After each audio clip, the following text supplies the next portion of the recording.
Hi, you guys. Hi. Thanks for having me. Okay, storytelling in action. What I really intend to do with this presentation is give you a number of ideas that you can just steal. I mean, put them into play. One or two of these is likely to work in your life.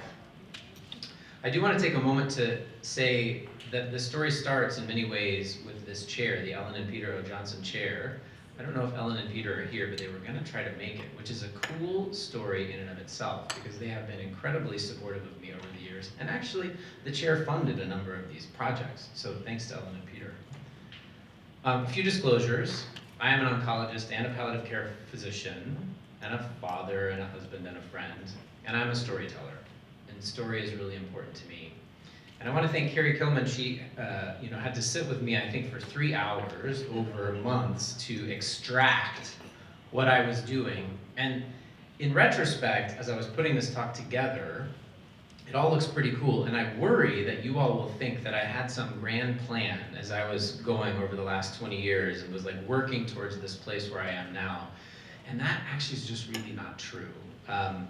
As I was putting this together, I thought, holy smokes, I'm doing a lot more with story than I really ever realized. But putting it all together for today was a lot of fun. It was a great challenge for me. This is a much more sort of personal talk than I typically give. There's no data really. We're talking about story. And I don't want you to think that I had a master plan. And I don't want you to worry that you need to master plan to implement some of these things. You really don't. You just start. I've organized these chronologically, so where I started in my life. And I'm going to go through each of these, 55-word short stories and obituaries, and we're going to get through all of these by the time we are done. I'm going to start with 55-word short stories. So I'm a baby doctor at the UW, and medical students want to rotate on the palliative care service. Well, now I have to figure out what we're going to teach them.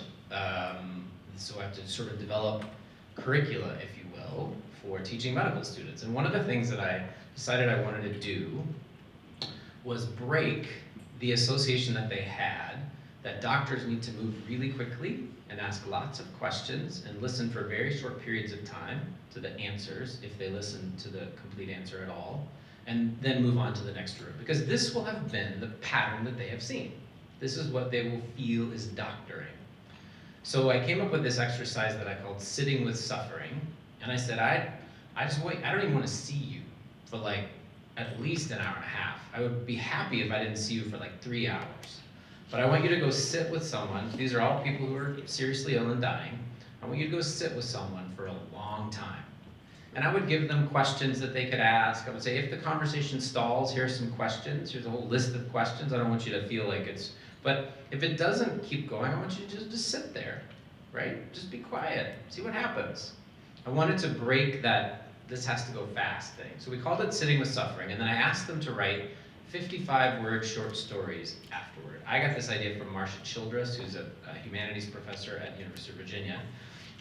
And so the students had to write at least one 55-word short story, and I read them all and gave them feedback. And I'll share a few with you.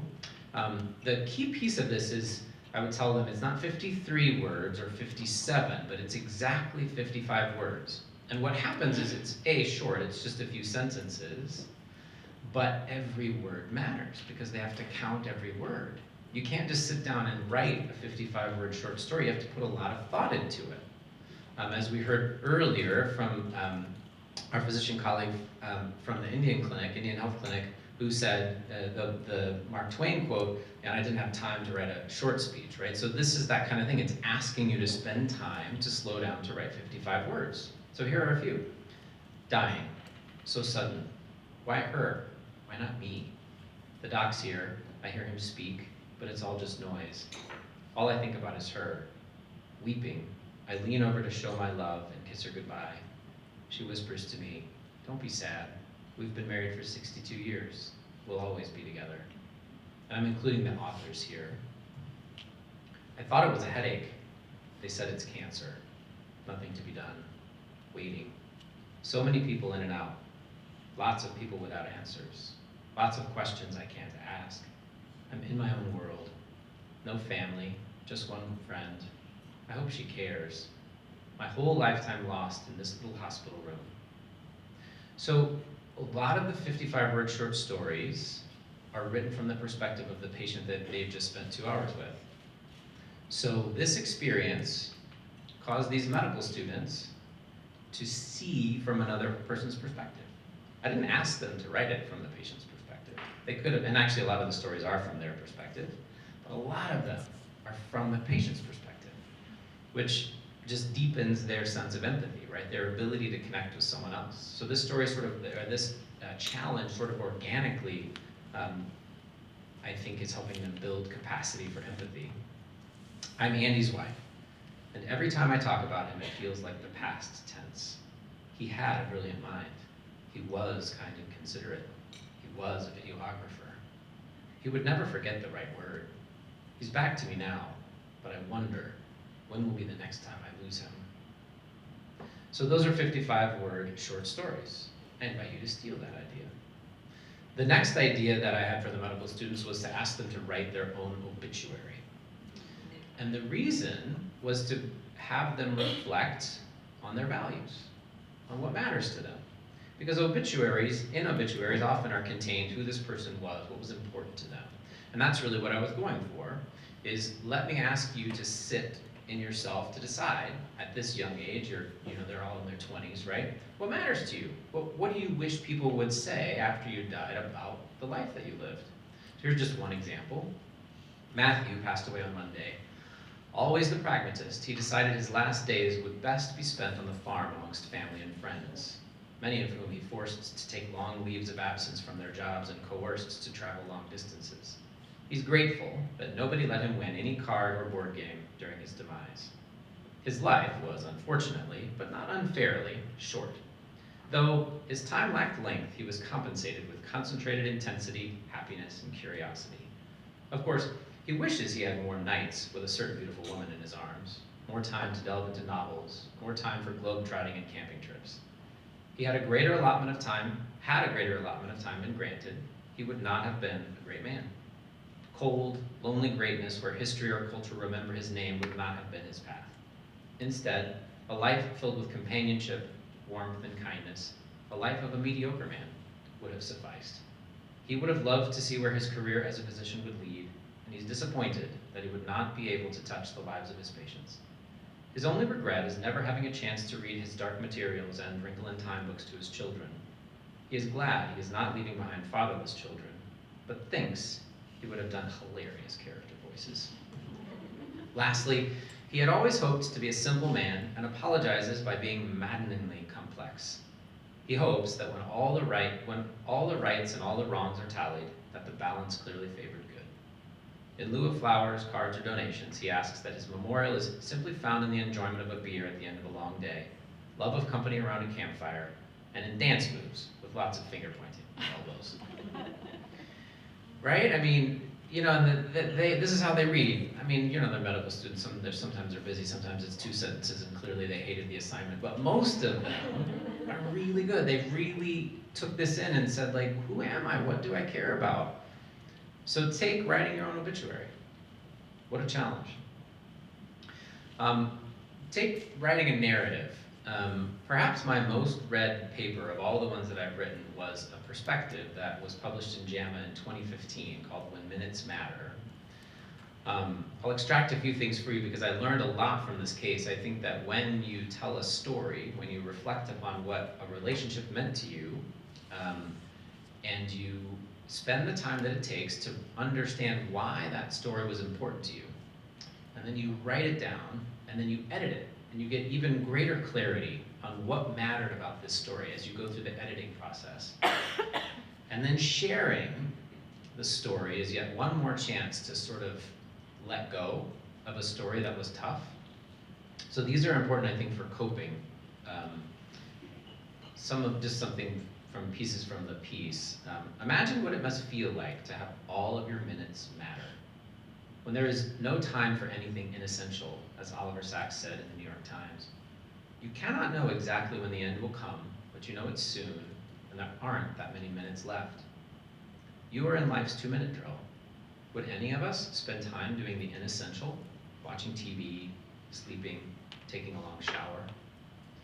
While the idea that one would develop a list of aspirational activities and goals to finish before dying is compelling, the reality is that most dying people don't spend their time daydreaming about parachuting or scuba diving or eating cronuts. Those who have prognostic awareness are focused on a different set of activities, and frequently, their goals include the antithesis of a bucket list, a time to be content and at peace and quiet. I had all of this wrong until I met Keith, who is the subject of this story. My thinking has evolved, and now I understand the value of fighting for a moment of normal, for a minute that doesn't matter. Perhaps we clinicians should give occasional recommendations to live as if you do not have cancer for an hour, or a day, or a weekend. I've handwritten a prescription for a cancer-free weekend. We could be more like a coach, giving permission to call a timeout during life's 2-minute drill, for a moment of normal amidst the noise of a life at its end.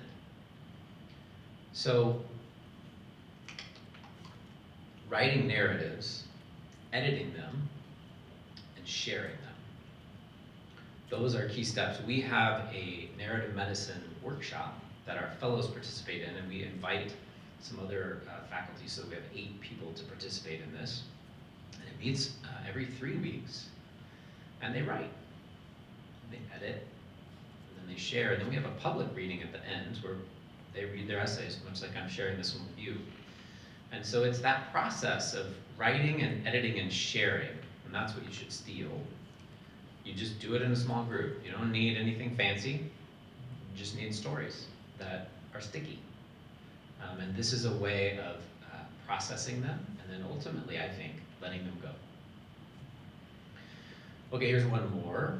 We're progressing. I'm a little older now, and those long stories are too long. Ernest Hemingway wrote a famous story. Now, I've seen it punctuated many ways, but this is my favorite punctuation. Hemingway wrote, "For sale, baby shoes, never worn." In 6 words, you can tell a lot. And so our team writes 6-word short stories. I went up to the floor on Monday. Well, I didn't actually. I asked a colleague to take a picture of the current bulletin board. So we always have a blank sheet of paper. This one looks like it's about to need to be replaced. We have a binder next to the bulletin board where we 3-hole punch and collect. It's thick at this point, because this has been several years where people just write 6-word short stories. And we're always the whole team is sort of on the lookout for a 6-word short story. I'll share just a few with you, just from the list that's up in the workroom today. She'll go swinging into the light. Well, Mom's never been a fighter. You can buy Jesus on Amazon. Got one of them macular puckers. Aye, she commands. That one I know, actually, because that one I wrote. It was a Colombian woman, and when she would say, aye, her 2 adult boys, which is whatever they had in their laps, they would throw, and they were right at the bedside, attending to whatever it was she needed, which is why it was clearly a command, even though they didn't say what she needed them to do. Just the aye was clearly a command in the way that they responded to it. So 6-word short stories, another idea for you. I'm going to talk on sort of the fact that stories can influence research. This is an example of a research tool that we developed called Best Case, Worst Case that is now used in a lot of different circumstances. This section that I'll show you in a moment here is about surgery. But this is influenced by story, and it started with story. I was a young doctor. I was one of 2 doctors doing palliative care at the UW, and we had a new stroke doctor. And he said, I think we should get a palliative care consult before we place a tracheostomy and a feeding tube in people who've had a stroke. And I was like, great, sounds good. I didn't know how many consults I was going to be doing. It turned out to be a lot. But I faced this circumstance where there was lots of uncertainty. We didn't know how well people would recover from a stroke. So I'm dealing with a family who needed to make a decision. They have to decide whether or not we place a trach and a peg versus transition more towards end-of-life care. when we can't be certain, often, how much recovery someone will have after a stroke. So it's a really tough decision. It's a really important one, and it's irreversible. If you decide that your loved one would not want to live that way, and we allow them to die, obviously you can't undo that. So this is like a decision with a lot of weight and a lot of teeth. So I spent time designing a communication approach to help families in this situation called best case, worst case. And, confirm my thing here. So just, I'm just gonna show you briefly the start of the video after the ad. There are more treatment options to discover, you guys. Usticumab. Oh, second ad. Grammarly will help you. My name is There we Matt go. Foreman, but his white blood cell count has continued to rise. Hi, I'm Toby Campbell, a palliative care doctor at the University of Wisconsin. I'm here to teach you how to use best case, worst case, a communication tool developed by our research group to help surgeons discuss difficult treatment decisions with patients and their families.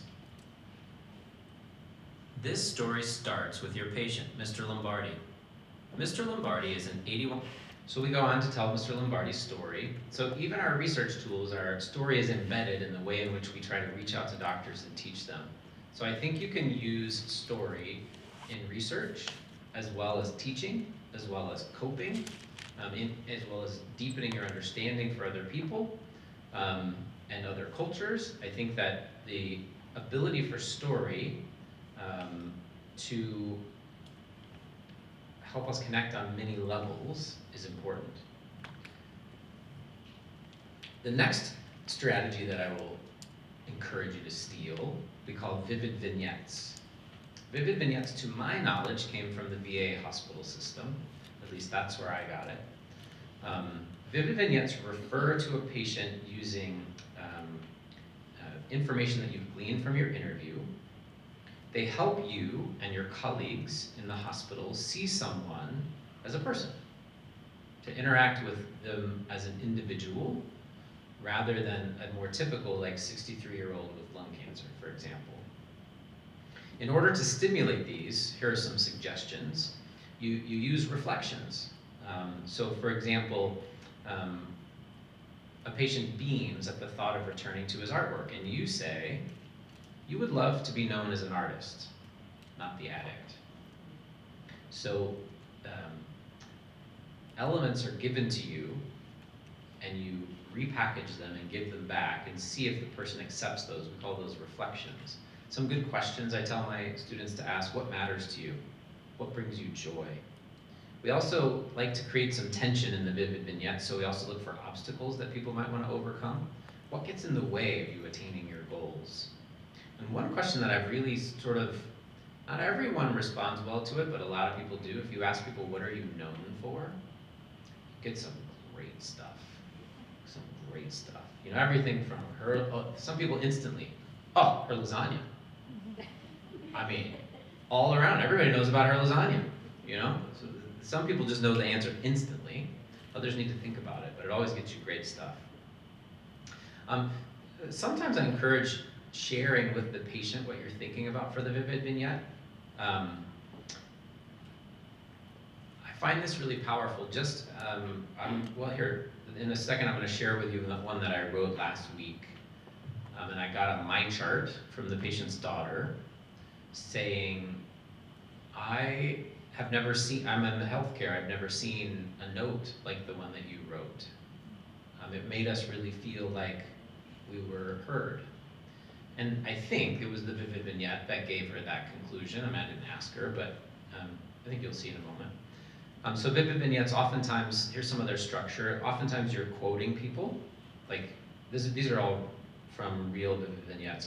We did a study, and I'm a nerd. And so we extracted these themes from the vivid vignettes that we had analyzed, and here's what we found. So they often included patients' own words, such as self-described goofball. They often contained values, hopes, and aspirations, such as who looked forward to watching the first presidential debate. They often have barriers, described by his daughter as having a rough life. They often describe professional attributes, master's in education, and loved her work with the state of Wisconsin.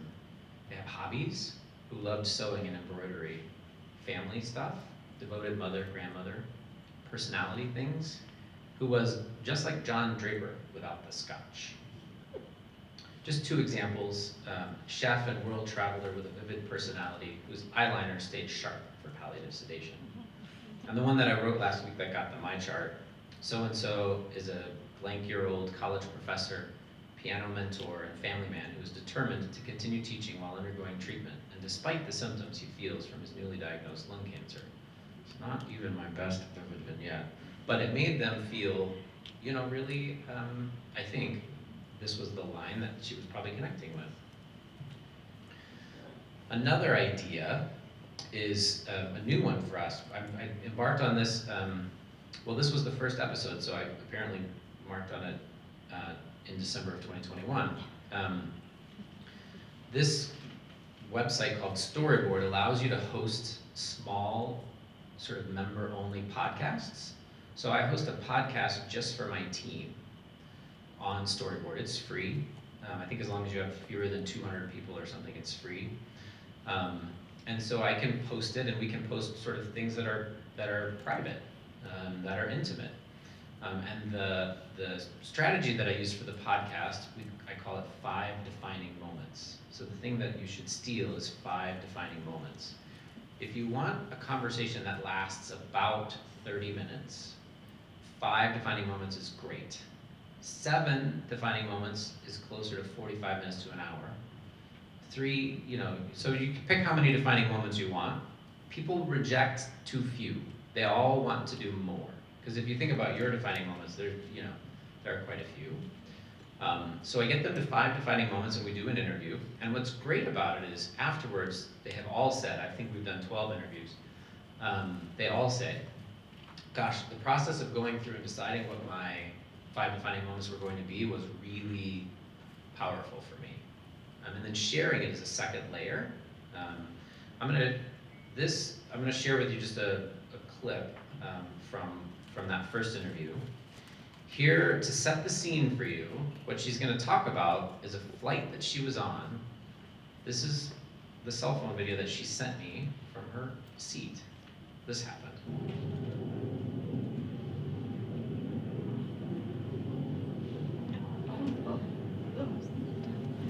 So that's bad, in case you were curious.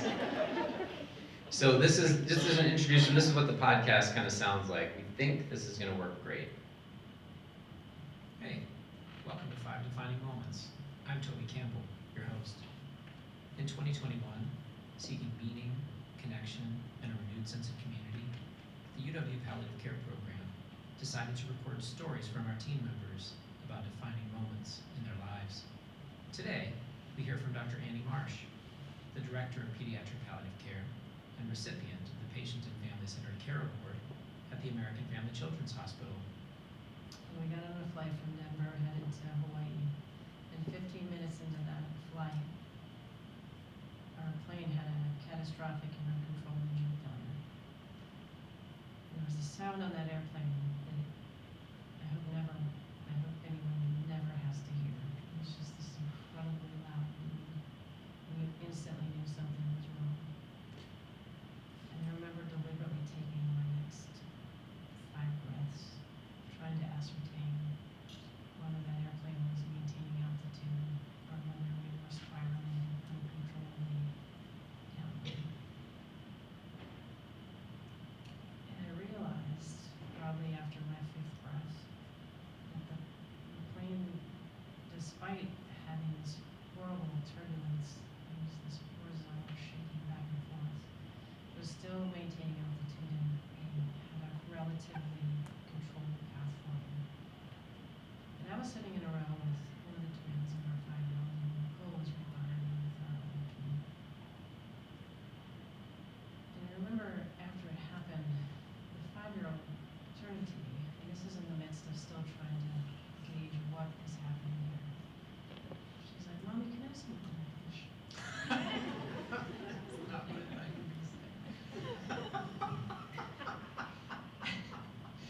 I didn't mean to laugh in the middle of that, but that is not what I expected. It wasn't what I was expecting either, right? It is, and I snapped back at her. I was like, "Tobin, it's not time. quite literally, like the images I had going through my mind in that moment were from the movie Life is Beautiful, where there's a father in a concentration camp with his son, and he decides to help his son cope with what was happening just by trying to tell his son this is all a game. You know, they're just here playing a game, and he hid this sort of horrific reality of what they were living through by not even letting his son see it.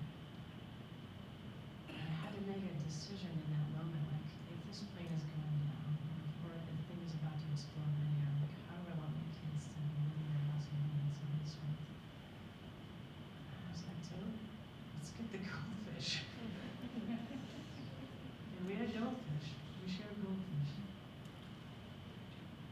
And I will share that in that moment, the people I reached out to were three folks. One was the family that we were going to visit to alert them that something had gone terribly wrong. Two was a group text to the entire family. Oh, what was that?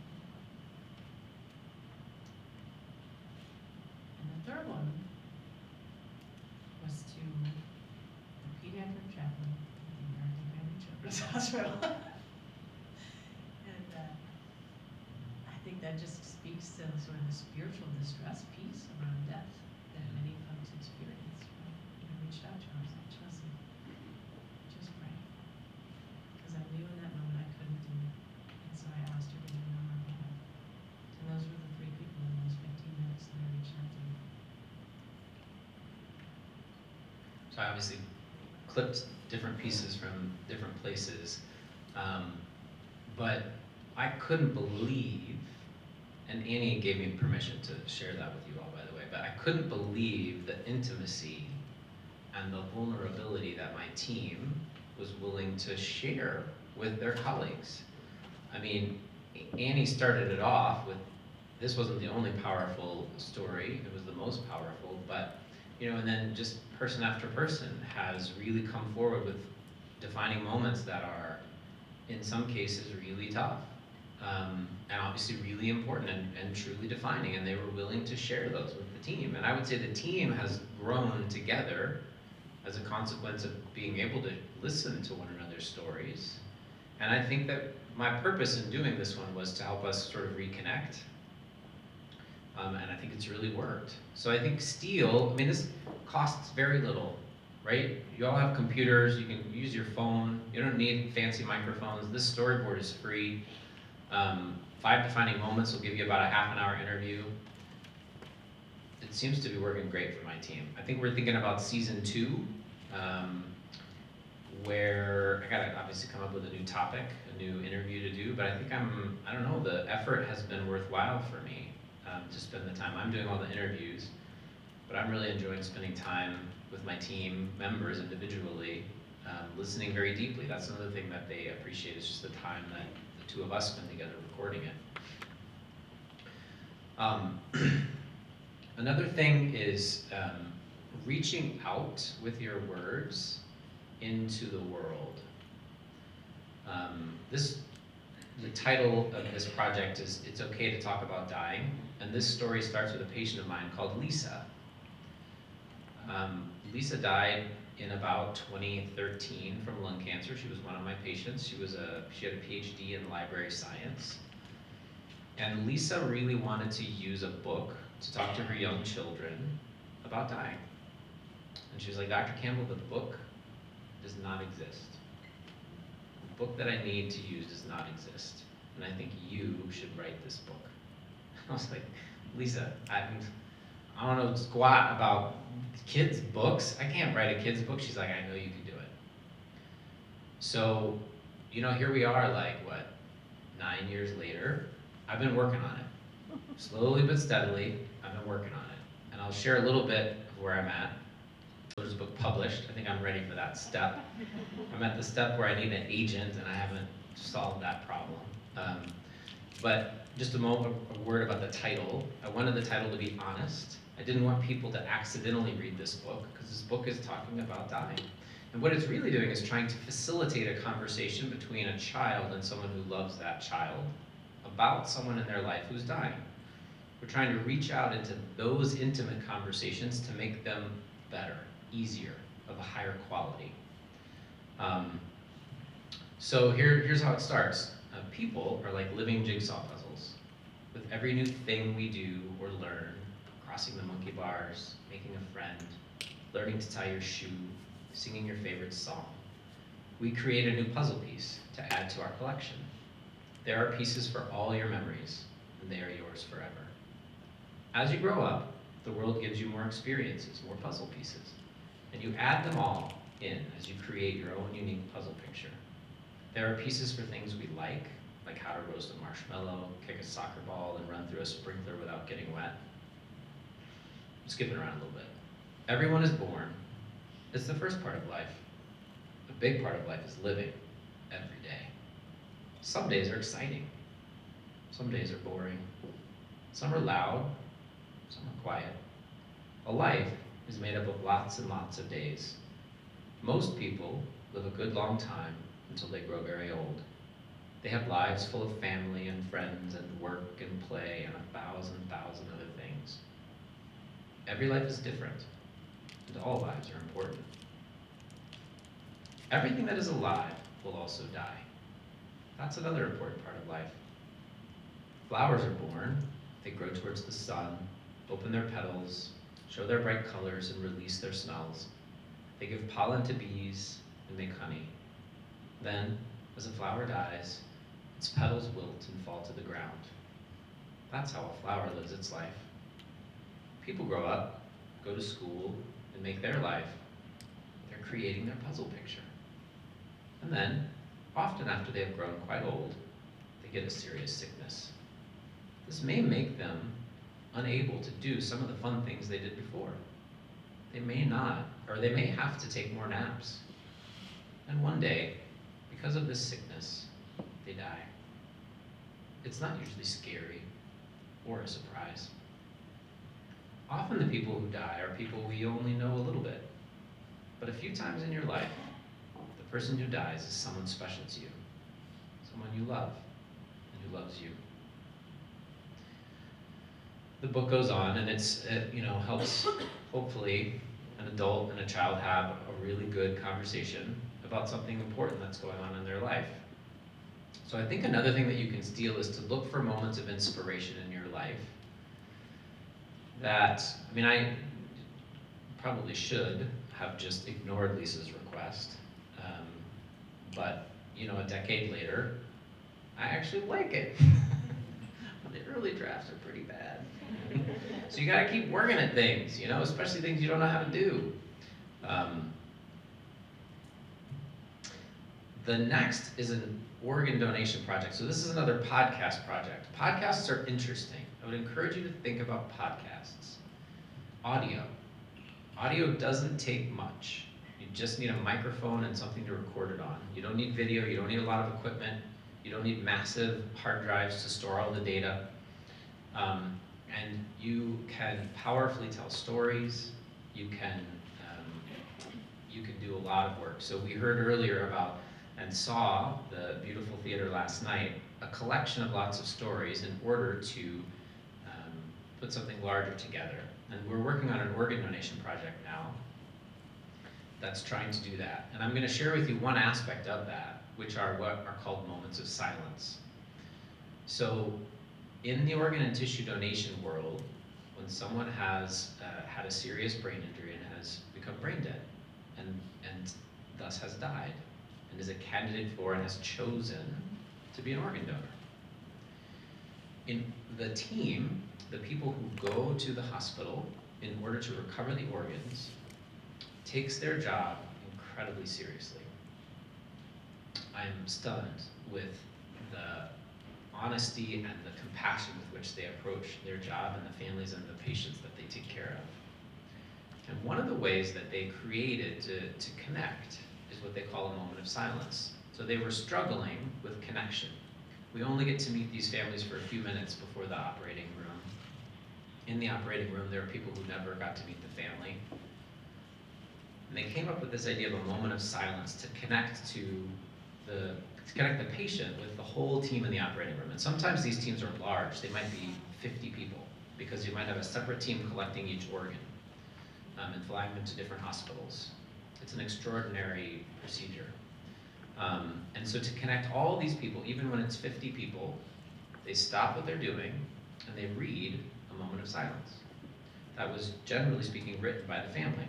And I'm going to share a couple with you. First is Krissa. Krissa is an operating room nurse who works on the organ recovery team. This is a tattoo on her arm. She's worked in organ recovery only for a year and a half.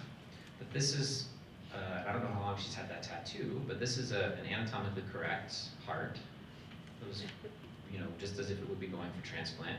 And she's got sort of new life growing out of this heart, the flowers on her arm. And so here's Krista. She talks a little bit about what her job is like, and then at the end we hear a moment of silence. This particular moment of silence, actually this is real. I went on this trip.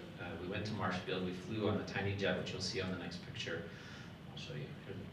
This little thing, 5 seats. Oh my God. You think going on a private jet is going to be super cool.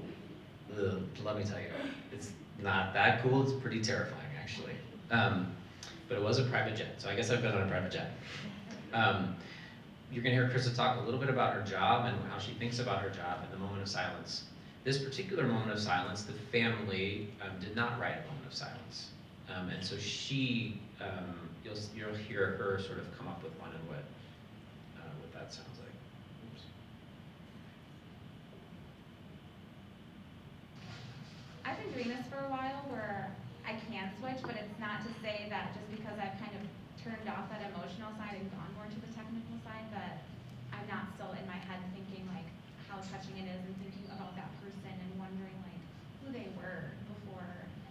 I am kind of a marshmallow, so that sticks with me a lot. And like I said, I have like those moments of silence that if I have a really hard case or like kind of a bad, you have your cases that affect you more, I'll go back and I'll read those nice things that families have said about their loved ones, and it makes it come full circle and helps me like to remember my purpose. And that's why I do keep those things where I can read them. So sometimes it's hard, but I know that it's bigger than me, so I kind of just have to turn it off and be able to do my job and process some things at a later time. I think that people really just need to know that in this job, we aren't robots, and we might be doing this, and I think sometimes it can seem like we don't have emotions, but that's because sometimes, maybe we just need to turn it off for the moment. Otherwise, I would just be a puddle on the floor. There are especially hard cases. You have, kids, people your own age, people that remind you of your mom, people that remind you of your dad, your brother, your sister. Sometimes you have to turn the emotions off and seem a little bit cold at the time, and that's just only to protect your own heart sometimes. But we feel it, and we remember every case, every family. So no, just people should know that. Okay, is everyone ready for silence? Yeah. So the family, Billy's family didn't choose to write anything for him. But I just want to say that I feel like he had, kind of a rough go of it. I feel like he had a kind of a rough end. So we're going to be his people today. We're going to be there for him at the end here, and we are going to be the ones who,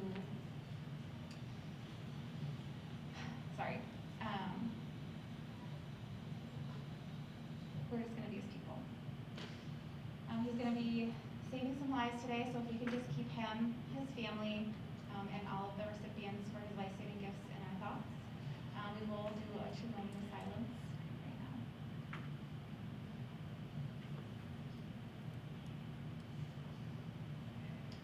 Thank you, everybody. Have a good case.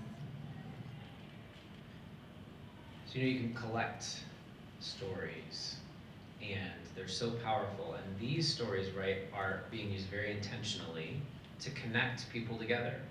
So I think the idea to steal here is how can I use a person's story to share it with my larger group to help everybody connect to purpose, to help all of us be driving in the same direction. And so I think the connection to purpose is the thing that you steal. You You steal great stories to connect to purpose. I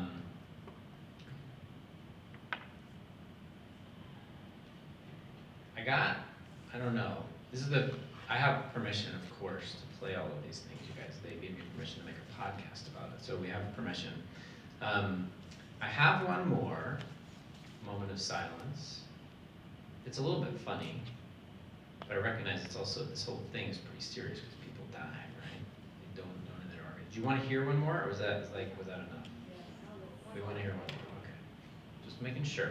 And this is the first time I've shared these, so I'm listening. I'm mostly usually just listening in my own office, which is, kind of weird, but that's my life. But sharing it with actual people, I'm like, oh man, this is pretty intense. This is even more intense than I kind of realized when I was just sitting by myself. So, So thanks for, hey, you guys are the first ones to hear these. Oh my God, there we go. It starts with Team 1, rock on, that's a good deal. These are a few phrases our dad would say constantly, consistently, and with conviction. Team 1 would be said to his crew, family, or friends he was excited to see. Rock on would be in response to any news or comment he was excited to hear. That's a good deal. If he could find any product for under $10, he was sold, especially cheap flashlights, just so he could keep the batteries. Although he loved saving a buck, he was a very giving man, serving his community as sheriff of Houghton County for 26 years, a husband to Kelly for 40 years, and a father to Sam, Alex, and Caitlin for 36. If you heard his jokes, you'd wonder, where the heck did this guy come from? And then you'd hear them 17 more times, and you'd realize he was just one of those guys, a simple man who had a great sense of humor you couldn't help but to love. Today, you are his last and final Team 1, the ones that will assist him in his final act on earth, his legacy. I knew he would shake every one of your hands if he could and give you a rock on for the ages. He'd be cheering for those receiving the gifts he's about to give with a, now that's a good deal.